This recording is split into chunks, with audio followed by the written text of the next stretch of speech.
जन्मदात्या बापाच्या डोक्यात दगड घालून का ठार केले? कारण ऐकूनच धक्का बसेल। मुलांनी जास्त त्रास दिला की त्रासलेले आईबाप मी जिवंत असेपर्यंत घराची आणि शेताची वाटणी करणार नाही, तुला काय देणार नाही असे म्हणतात।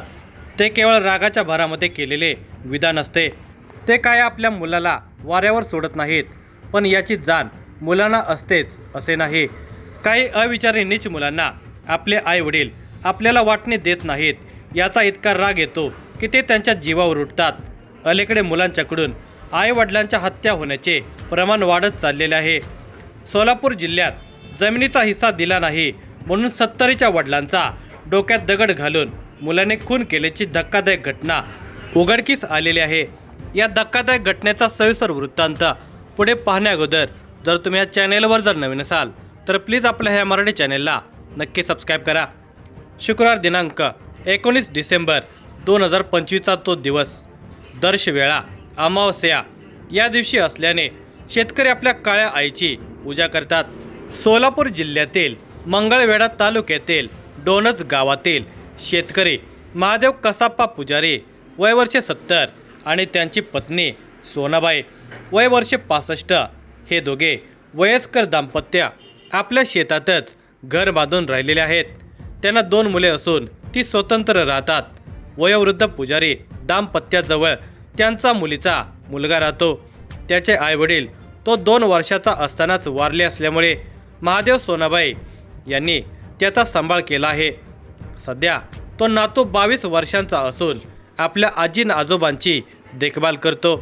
त्या दिवशी अमावस्या असल्याने महादेव सोनाबाई यांनी शेतात जाऊन काळ्या आईची पूजा केली। यानंतर मादक्का देवीला नैवेद्य दाखवण्यासाठी महादेव पुजारी हे देवळाकडे गेले। संध्याकाळ होत आलेली होती, पण ते काही येण्याची चिन्हे दिसनात। अंधार पडू लागल्यानंतर सोनाबाई या घरी आल्या।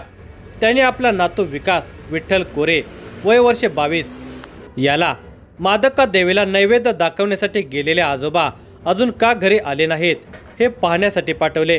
थोड्याच वेळामध्ये तो धावत पळत आणि ओरडतच घरी आला, कारण त्याचे आजोबा एका मोकळ्या शेतामध्ये मृत अवस्थेमध्ये पडलेले त्याने पाहिले होते। ते सांगण्यासाठी तो घरी पळत आलेला होता। आजीला ही बाब सांगताच तिने हंबरडा फोडला। तिच्या आवाजाने शेजारचे लोक गोळा झाले आणि सर्वजण घटनास्थळी गेले। महादेव पुजारी यांची अवस्था पाहताच त्यांच्यावर कुणा वन्य प्राण्याने हल्ला केला असावा असा कयास बांधण्यात आला आणि गावच्या पोलीस पाटलांना ही घटना कळवण्यात आली। त्यांनी घटनास्थळी येऊन पाहणी केली आणि लगेच मंगळवेढा पोलीस ठाण्याशी संपर्क करून वन्य प्राण्याच्या हल्ल्यामुळे डोणज गावातील शेतकरी महादेव पुजारी ठार झाल्याचे सांगितले। घटनेची माहिती मिळताच मंगळवेढा पोलीस ठाण्यात पोलीस निरीक्षक दत्तात्रय बोरीगिड्डे यांनी आपले सहकारी उपनिरीक्षक नागेश बनकर, विजय पिसे, हेड कॉन्स्टेबल श्रीकांत देवकते, मनोज खंडागळे घटनास्थळी दाखल झाले। शेतकरी महादेव पुजारीच्या मृतदेहाची पाहणी केली तेव्हा जमलेल्या शेतकऱ्याने वन्य प्राण्याने हल्ला केल्याने महादेव पुजारी ठार झाले असे सांगितले। पोलिसांनी मृतदेह आणि घटनास्थळाचा पंचनामा केला। वन्य प्राण्याने हल्ला केला असल्याने याची पाहणी करण्यासाठी वन अधिकाऱ्यांना बोलावण्यात आले। त्यांनी पाहणी केली तेव्हा त्यांना वन्य प्राण्याने हल्ला केला नसल्याचे आढळून आले। याची माहिती त्यांनी पोलिसांना दिली। महादेव यांचा मृतदेह विच्छेदन करण्यासाठी शासकीय रुग्णालयामध्ये पाठवून देण्यात आला। डॉक्टरांनी डोक्यात जड वस्तूने प्रहार केल्याने जखमी होऊन महादेव यांचा मृत्यू झाला असल्याचा अहवाल दिला। महादेव यांचा खून झाला असल्याचा संशय पोलिसांना आला। पोलिसांनी महादेवच्या कुटुंबाविषयी माहिती काढली, तसेच गावामध्ये कोणावर वैर होते का याची माहिती घेतली। मयत महादेव पुजारी यांचा नातू विकास विठ्ठल कोरे याच्याकडे पोलिसांनी चौकशी केली तेव्हा त्याने सांगितले की माझे आई वडील मी 2 वर्षाचा असतानाच मरण पावल्यामुळे माझा सांभाळ आजोबा महादेव पुजारी आणि आजी सोनाबाई यांनी केला। आजोबांना म्हणजेच महादेव पुजारी यांना 2 मुले आहेत।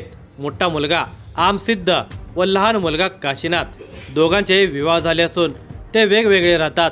आजी आजोबांचा सांभाळ मी करत आहे। शेतातील घरामध्ये आम्ही 3 जण राहतो।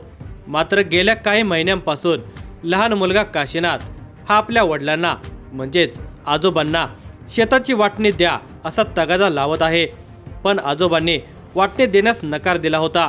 याचा राग आल्याने त्याने हा विषय पंचामध्ये नेला। पंचाने बैठक घेतली। या बैठकीमध्ये आजोबांनी मी जिवंत असेपर्यंत शेताची वाटणी करणार नाही असे सांगितल्यामुळे काशीनाथ चिडून होता। तो स्वतःची जनावरे आजोबांच्या शेतात सोडून पिकाचे नुकसान करत होता। पाने घेण्यावरून भांडण काढत होता। नातू विकासकडून ही माहिती पोलिसांना मिळाल्यानंतर संशयाची सोय काशीनाथवर स्थिरावली। महादेव यांच्या मृतदेहाजवळ एक मोठा दगड दिसल्याने तोच दगड काशीनाथने महादेव यांच्या डोक्यात घालून केला असावा अशी शंका पोलिसांनी व्यक्त केली। इकडे आपल्यावर काही बालंट येणार नाही अशा आविर्भावामध्ये काशीनाथ घरातच निर्धास्तपणे बसून होता।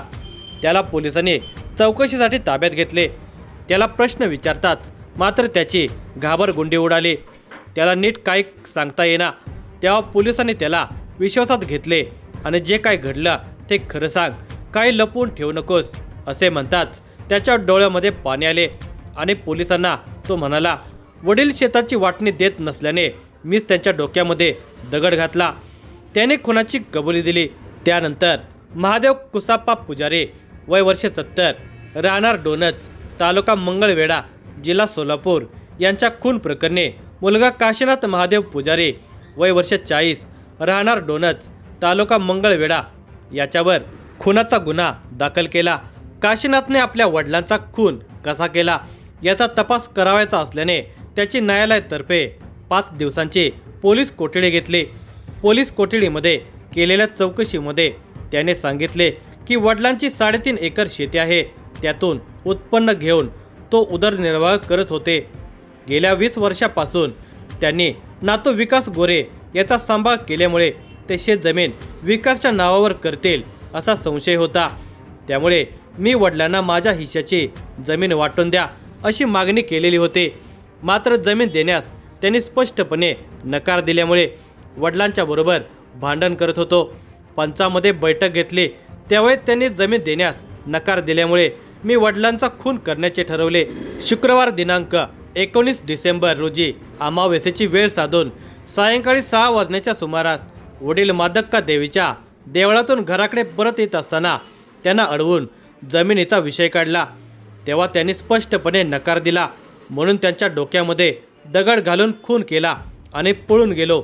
वन्य प्राण्याने हल्ला केला असा बनाव रचून तो निर्धास्त झालेला होता, पण वन अधिकाऱ्यांच्या सतर्कतेमुळे हा बनाव फोल ठरला। या प्रकरणाचा तपास पोलीस अधीक्षक अतुल कुलकर्णी, अपर पोलीस अधीक्षक प्रीतम यावलकर, उपविभागीय पोलीस अधिकारी डॉक्टर बसवराज शिवपूजे यांच्या मार्गदर्शनाखाली पोलीस निरीक्षक दत्तात्रय बोरीगिड्डे, उपनिरीक्षक नागेश बनकर, विजय पिसे, हेड कॉन्स्टेबल श्रीकांत देवकते, मनोज खंडागळे, सिद्धनाथ शिंदे, पलुस्कर यांनी केला।